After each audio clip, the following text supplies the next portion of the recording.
Hello students, welcome to your favorite channel, that is PIT classes. So మన PIT classes లో target series అనేసి special గా class 11th and 12th students ఎవరైతే board exams కి prepare అవుతున్నారో so వాళ్ళ కోసం మన ఛానల్లో ఎవ్రీడే 4 లెక్చర్స్ అనేది రిలీజ్ చేయడం జరుగుతుంది నాన్న. సో దీనికి సంబంధించిన టీచింగ్ నోట్స్ కానివ్వండి, డిపిపిస్ కానివ్వండి, మాక్ టెస్ట్ ఏదైనా సరే, సో ఎవ్రీథింగ్ మన యాప్లో రెడీగా ఉన్నాయి. సో యాప్ని ఎలా చేరుకోవాలంటారా? సో లింక్ వచ్చేసి డిస్క్రిప్షన్లో ఉంది, just visit the app and check it out. So ఇవాళ సెషన్లో నేను class 11th student inter first year వాళ్ళకు biology in human welfare related టాపిక్ని తీసుకొని వచ్చాను నాన్న. So biology in human welfare chapter ఒకటి చదివితే చాలు, నువ్వు అన్ని సెక్షన్స్లో కూడా అటెంప్ట్ చేయగలుగుతావు. సి జనరల్గా క్వశ్చన్స్ మనం ప్రీవియస్ ఇయర్ క్వశ్చన్ పేపర్స్ చూసుకున్నా కూడా అండ్ ఇక్కడ బ్లూ ప్రింట్ని చూసినా కూడా ఇట్ ఈస్ వెరీ క్లియర్ నాన్న. Biology in human welfare okay lesson నుండి ఒక 2 మార్క్స్ క్వశ్చన్, ఒక 4 మార్క్ క్వశ్చన్ అండ్ ఒక 8 మార్క్ క్వశ్చన్ అనేది ఖచ్చితంగా వస్తుంది. That means total weightage of the chapter చూసుకుంటే కనుక ఎస్ మనకు టోటల్గా 14 మార్క్స్ అనేవి ఈ చాప్టర్ నుండి రావడం జరుగుతుంది. ఓకేనా? So yes, as usually, so I have already made 4 marks questions and 8 marks question, and now we will be discussing about the 2 marks questions. Okay now, చాలా చాలా చాలా క్వశ్చన్స్ ఉంటాయి, వాటన్నిటిని కూడా చాలా జాగ్రత్తగా గుర్తుపెట్టుకోవాలి. బికాస్ ఈ ఒక్క లెసన్ చదివితే నీకు ఆల్మోస్ట్ 14 మార్క్స్ వస్తాయి. కాబట్టి సో నా సజెషన్ ఏంటిది అంటే ఈ ఒక్క లెసన్ని చాలా పర్ఫెక్ట్గా చదవాలి. ఓకేనా? రైట్. సో రివిజన్ పార్ట్లో అండ్ అదేవిధంగా ఒకవేళ నువ్వు కొత్తగా స్టార్ట్ చేసుకుంటూ ఉంటే so I will be trying to clear all those questions ఏవైతే 2 మార్క్స్లో అడిగే ఛాన్స్ ఉంటాయో వాటన్నిటిని నేను కలెక్ట్ చేసుకొని వచ్చేసాను. సో ఇంకెందుకు ఆలస్యం, let's start this show. Okay, so ఇవాళ సెషన్లో మనం అన్ని 2 మార్క్స్ క్వశ్చన్ని ఎస్ ఓకే చదివేసుకుందాం. సో ఫస్ట్ క్వశ్చన్ చూడండి నాన్న. Define parasitism and also justify this term. So parasitism అంటే ఏంటి మనందరికీ తెలుసు. పారాసైటిజం ఈజ్ నథింగ్ బట్ ఇందులో ఏదైతే living organism that cannot prepare its food, so that is going to depend on other organism. Okay, so other living organism మీద food and water కోసం depend అవుతూ other ఆర్గానిజంకి ఎస్ హార్మ్ చేస్తూ ఉంటే so అలాంటి living ఆర్గానిజంని మనం పారాసైట్ అంటాం. Yes or not? అవునా కదా? See parasitism is nothing but it is an intimate association of 2 individuals of which one is going to get benefited and the other one is going to get harmed. Okay, ఏదైతే benefit అవుతుందో, ఏదైతే food and water ఇంకొక organism నుండి తీసుకుంటుందో దాన్ని parasite అంటాం. ఏదైతే organism okay so పారాసైట్కి ఫుడ్ అండ్ వాటర్ని ప్రొవైడ్ చేస్తుందో దాన్ని మనం హోస్ట్ అంటాం. సో సింపుల్ ఎగ్జాంపుల్, ఎస్ మనం లివింగ్ బాడీ, ఎస్ మన హ్యూమన్ బాడీ వచ్చేసి it is acting like a host for number of micro organisms. అవునా? సో మన హెయిర్లో నార్మల్గా చెప్తారు కదా లైస్ పెయిన్లు అని చెప్తాం కదా. Yes, so that is also behaving like a parasite there. Okay, అర్థమైందా? రైట్. ఇంకొక సింపుల్ ఎగ్జాంపుల్ ఇక్కడ మన బాడీ లోపల ప్లాస్మోడియం వైవాక్స్ ఎస్ మలేరియాని కాజ్ చేస్తుందని నేర్చుకున్నాం కదా. Yes, plasmodium vivax lives as a parasite in human. Okay, అంటే ఇది పారాసైట్, మన హ్యూమన్స్ వచ్చేసి మనం హోస్ట్. అయితే ప్లాస్మోడియంకి ఇక్కడ బెనిఫిట్ అవుతుంది బికాస్ ఇది గ్రో అవడానికి ఓకే అనుకూలమైన ఎన్విరాన్మెంట్ మొత్తం మన బాడీ ఇచ్చేస్తుంది. And at the same time మన body yes we are going to get harmed there. అవునా? మలేరియల్ ఫీవర్ వస్తుంది కదా మనకు. సో హ్యూమన్ వచ్చేసి is going to get harmed here. Okay, next question. What is hyperparasite? Mention the name of one hyperparasite. Hyperparasite అంటే అర్థమైందా? So ఇది చెప్పాలి అంటే సి నార్మల్గా ఒక సింపుల్ ఎగ్జాంపుల్ తీసుకుంటాను జస్ట్ ఈ కాన్సెప్ట్ అర్థం అవడం కోసం. సి ఒక పర్సన్ ఉన్నాడు, ఒక బెగ్గర్ ఉన్నాడు. సో అతనే బెగ్గర్ అంటే అతని దగ్గర ఇంకొక పర్సన్ వెళ్ళి మళ్ళీ ఆయన దగ్గర బెగ్ చేసుకున్నాడంట. ఆ విధంగా హైపర్ పారాసైట్ అంటే ఏంటిది అంటే ఒక ఆర్గానిజం ఇంకొక ఆర్గానిజం మీద పారాసైట్ లాగా ఉంటుంది.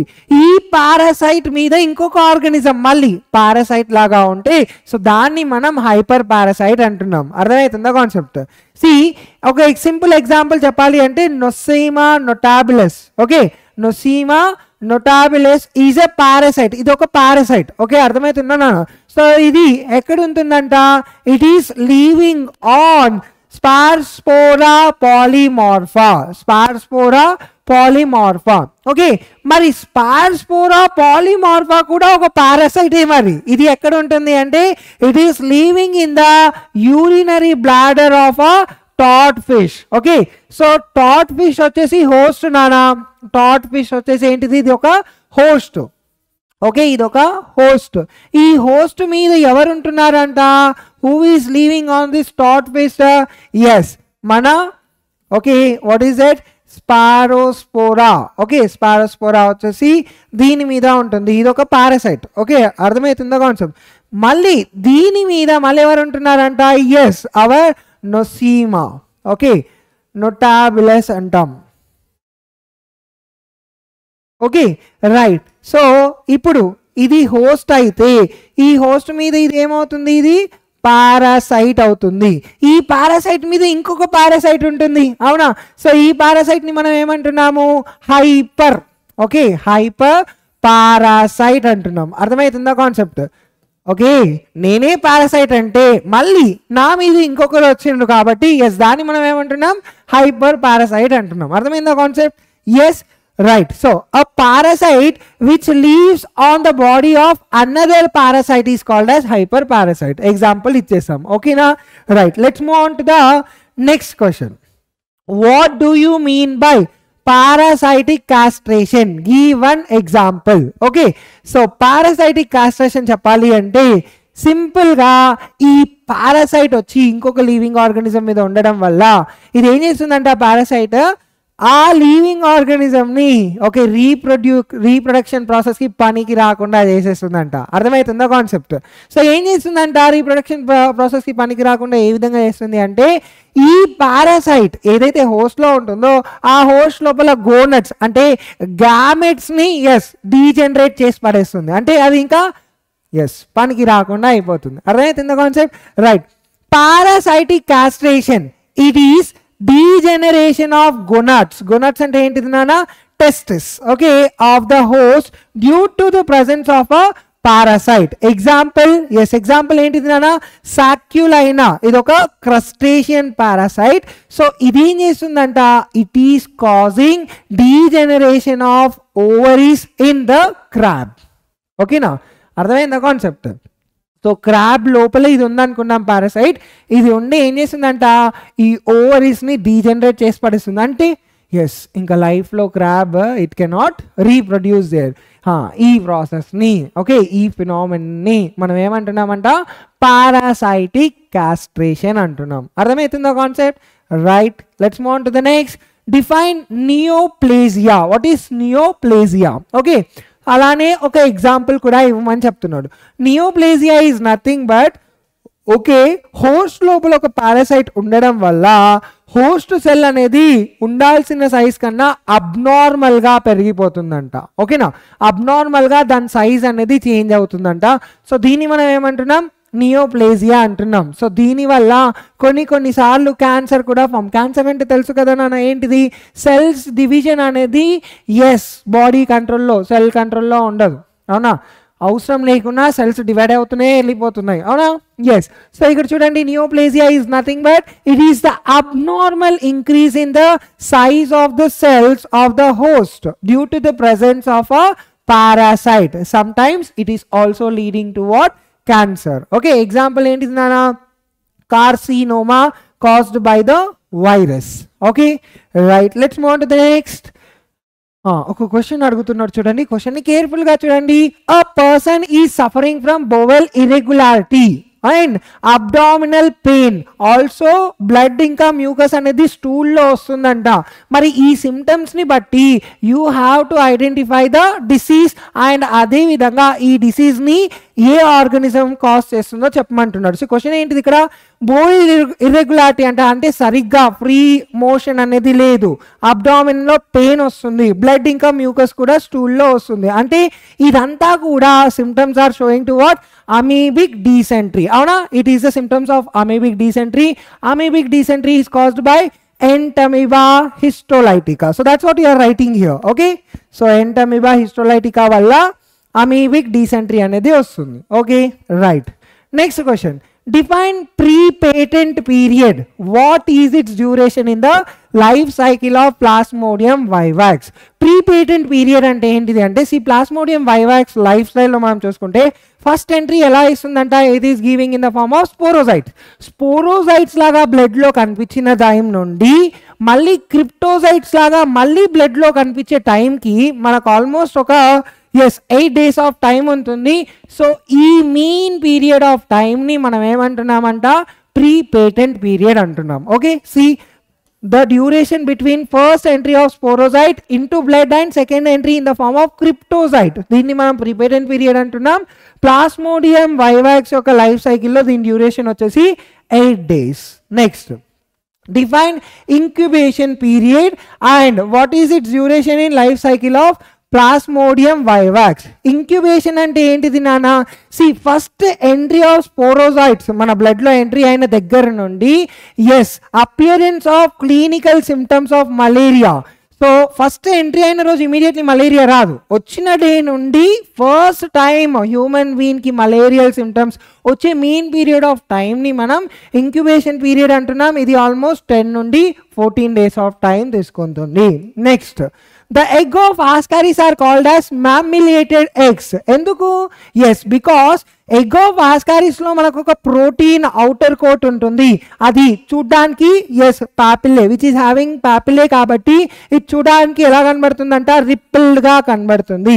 So that's why we are calling it as what, mammaliated egg అని చెప్తున్నాం. Okay, next, what is meant by nocturnal periodicity? అరే భయ్యా, నాక్టర్నల్ పీరియాడిసిటీ అంటే ఏంటి?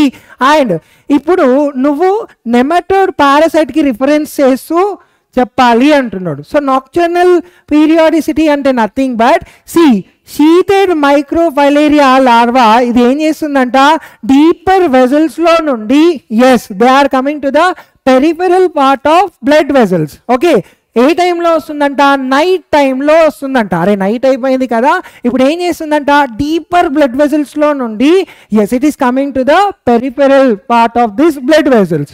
ఓకేనా, ఇది అరౌండ్ మనకు 10 PM నుండి 4 AM మధ్యలో అవుతుంది, కాబట్టి దీన్ని మనం నాక్టర్నల్ పీరియాడిసిటీ అంటున్నాం. అర్థమైందా?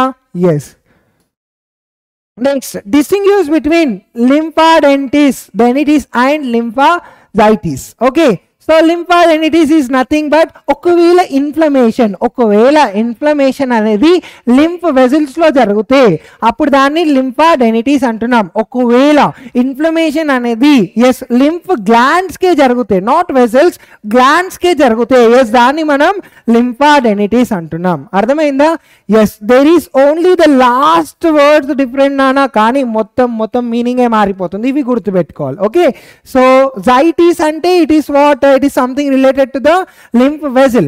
Adi lymphadenitis ante something related to the lymph glands. Okay, next, in which way does tobacco affect the respiration? Name the alkaloid found in it. Tobacco. Enti?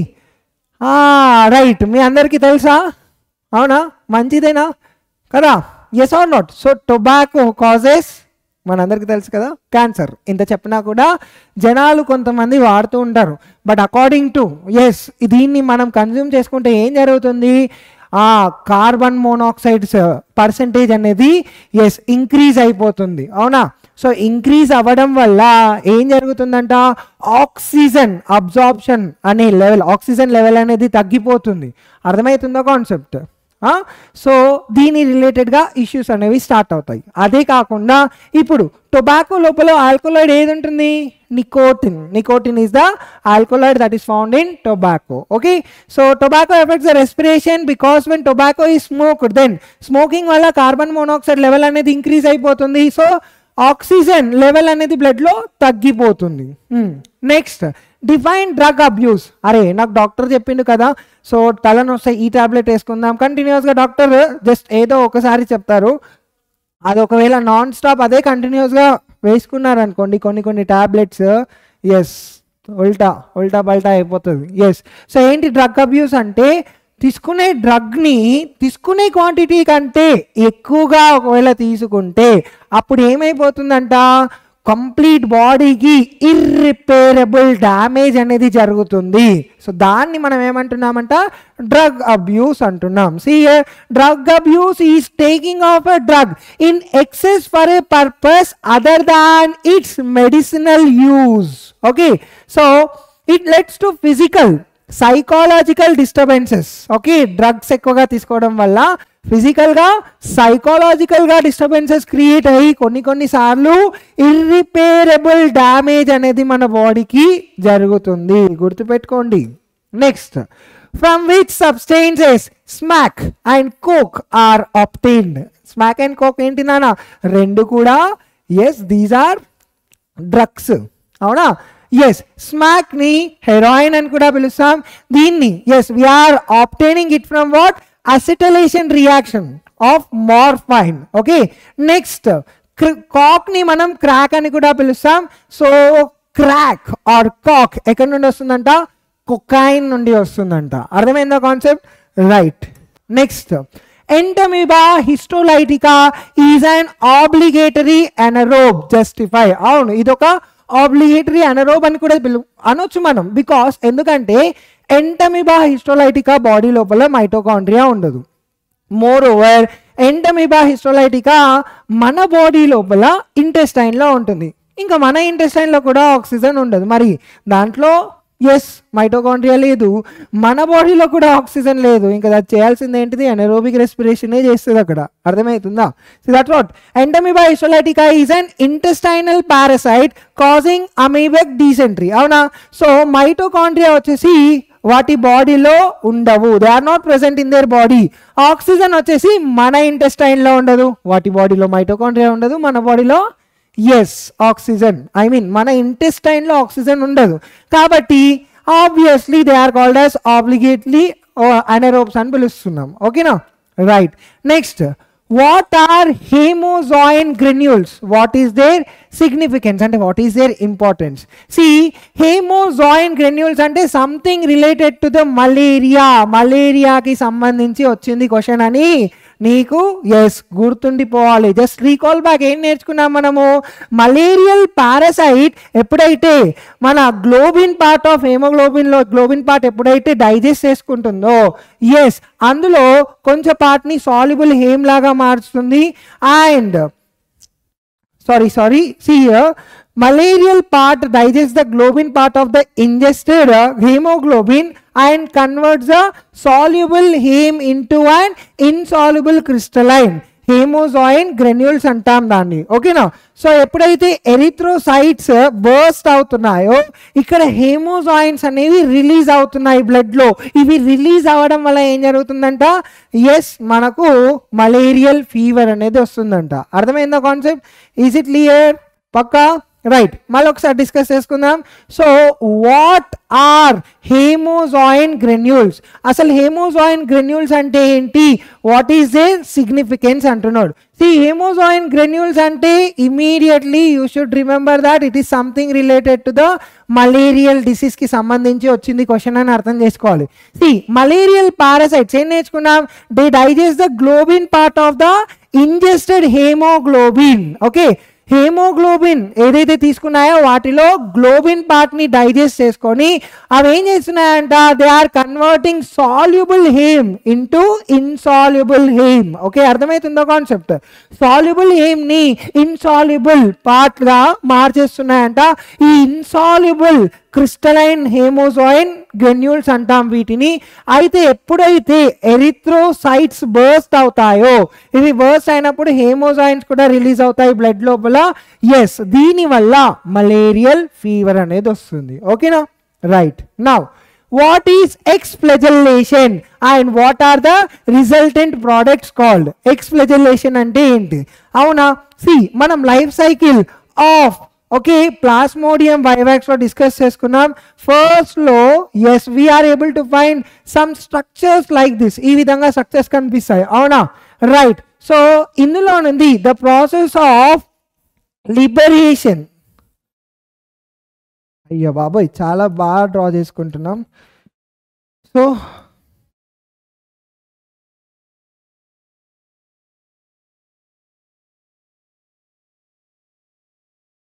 okay, the process of, okay, liberation of male gametes from the cytoplasm of microgametocyte by exhibiting a lashing movement. Okay, ఈ lashing movements ద్వారా, okay, ఎలా అయితే బయటికి వస్తున్నాయో, okay, ఫ్లెజిల్లా లాంటి structure తోటి బయటికి వస్తున్నాయి కదా. సో దీన్ని మనం ఏమంటున్నామంట, we are calling it as exflagellation. ఏమంటున్నాం నాన్న, ఎక్స్ఫ్లెజెల్లేషన్ అని పిలుస్తున్నాము. ఓకేనా. Now the resultant products, okay, ఈ ఏవైతే బయటికి వచ్చేస్తున్నాయో ఇందులో నుండి, సో ఈ రిజల్టెంట్ ప్రోడక్ట్స్ ని మనం ఏమంటున్నామంట, we are calling them as male gametes. ఏమంటున్నాము నాన్న, వీటిని మేల్ గ్యామెట్స్ అంటున్నాము. ఓకే.